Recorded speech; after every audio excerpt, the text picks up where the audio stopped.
de volta com o cenário econômico para dizer que o Brasil é um dos países entre os países com o maior potencial de geração, de produção de biogás no país, de energia, obviamente, por biogás. O Alessandro Sanches, da Associação Brasileira de Biogás, está conosco. Alessandro, seja bem-vindo aqui ao cenário econômico.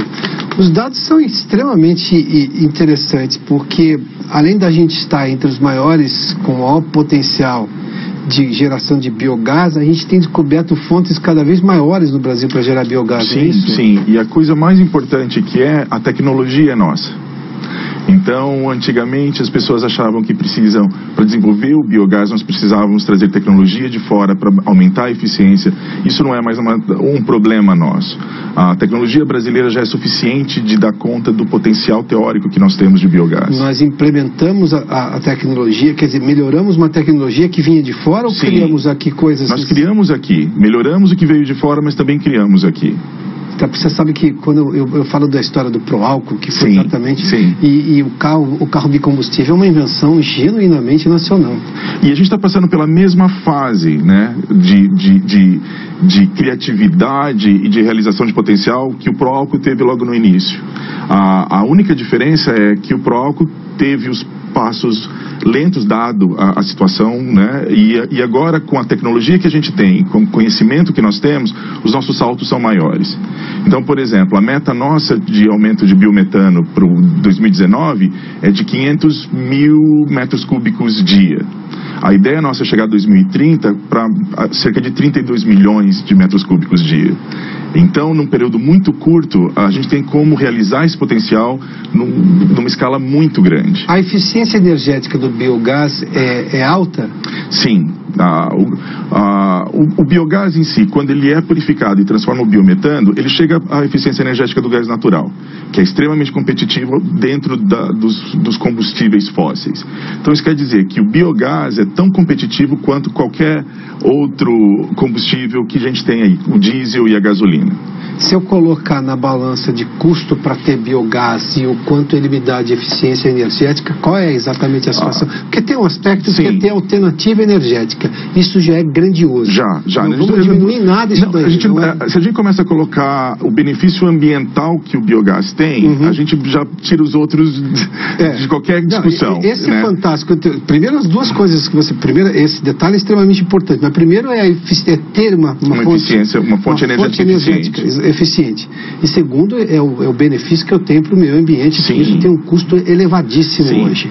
Mas, além de tudo, a eficiência energética, se comparada às outras fontes, o custo que me gera, para eu ter o biogás, ou que comparado a outros que eu tenho que comprar, ou fazer outra geração de energia, de outro tipo de energia, eles são equivalentes, é mais baixo? Para você ter uma ideia, em potencial energético, estão pensando em 1.000 milhões de BTU, que é uma unidade de medida de energia. Então, 1.000 milhões de BTU para diesel, gasolina e biogás. O diesel e a gasolina vão estar em torno de preço, o FOB do gerador vai estar em torno de 46 a 49 reais a unidade de energia. O biogás, ele sai por 35. Então, é extremamente eficiente. Né? Então eu tenho muito mais energia por um preço muito menor. Do que se faz biogás hoje no Brasil? A beleza do biogás a gente pode resolver vários problemas fazendo biogás. Então, a grande fonte de biogás são os próprios aterros sanitários e usinas de biogás que usam a codigestão, que utilizam resíduos agrícolas para a produção de biogás. Como, por exemplo, o bagacinho da cana. O bagacinho da cana hoje está virando mais do que isso. A gente tem um projeto da Raizen, que está nas notícias como um grande investimento na área de biogás, que utiliza a vinhaça. Né? Então, você pode utilizar a vinhaça, você pode utilizar o bagaço, a torta. Então, tem uma possibilidade muito grande, uma sinergia muito grande com o setor sucroalcooleiro. Porque eu me lembro quando as usinas descobriram o uso do bagacinho para poder, que no interior de São Paulo, eu sou de lá, a gente chama de bagacinho. Eu também sou do interior, então cana faz parte da nossa vida, né?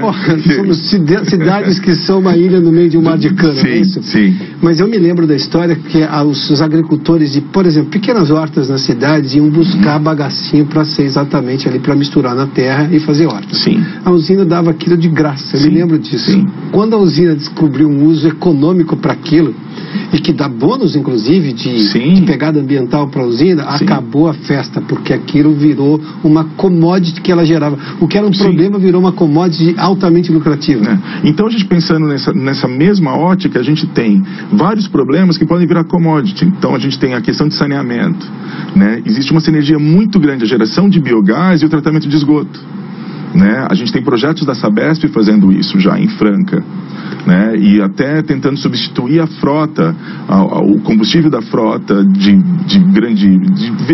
veículos de grande porte por biogás. Né? Franca é uma das cidades que tem, acho que tem, segundo o índice do Instituto Trata Brasil, o melhor saneamento do país. Sim, acho que é uma estação de tratamento modelo. E utilizando isso, tem um projeto modelo lá de geração de biogás. Bom, a lógica do biogás é nada se perde, tudo se transforma. Tudo se transforma, perfeito. Me resumiu melhor do que eu. Não está se perdendo nada. Nada. E o potencial que existe hoje no Brasil, se a gente tem que entender que a nossa característica econômica é um país agrário. E a gente é muito bom nisso. Né? A gente é um país agrário com alta tecnologia. Eu tive até uma discussão que as pessoas não conseguem entender a alta tecnologia que existe no setor agrário brasileiro. E coloca ele como algo simples, mas a gente consegue, num hectare de terra, a gente consegue não só gerar combustível, mas alimento e agora energia elétrica. Né? O setor agrário trouxe notícias ruins no passado, mas a ideologia das universidades não se renovou para entender que o mundo do agrobusiness brasileiro, do agronegócio brasileiro, avançou e avançou por demais. Sim.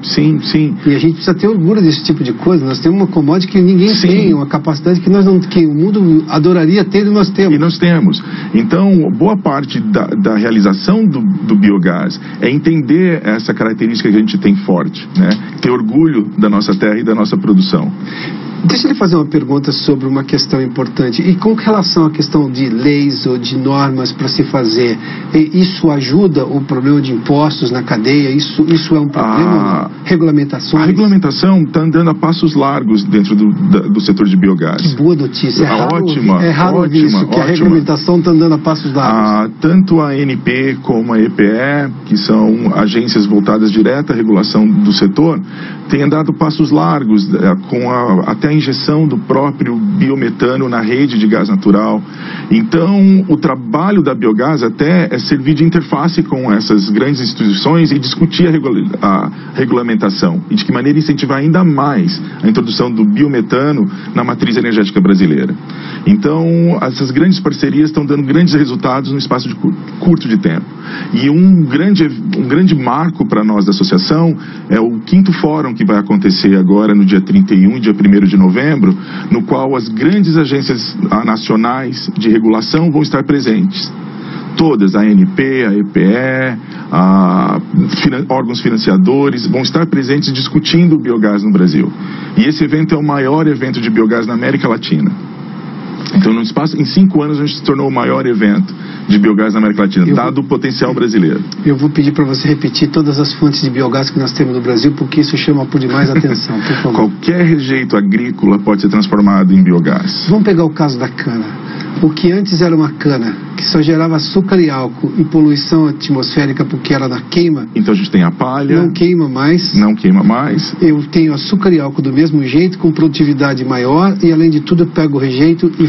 Eu tenho a torta da moagem, eu tenho a palha que não é queimada mais para ser usada para biogás, eu tenho a própria vinhaça para ser utilizada. Só olhando o setor, o sucro alcooleiro, que é muito rico no Sudeste Paulista. Mas se você pega as outras áreas agrícolas, como a plantação de soja, todo o rejeito da produção agrícola pode ser transformada em biogás.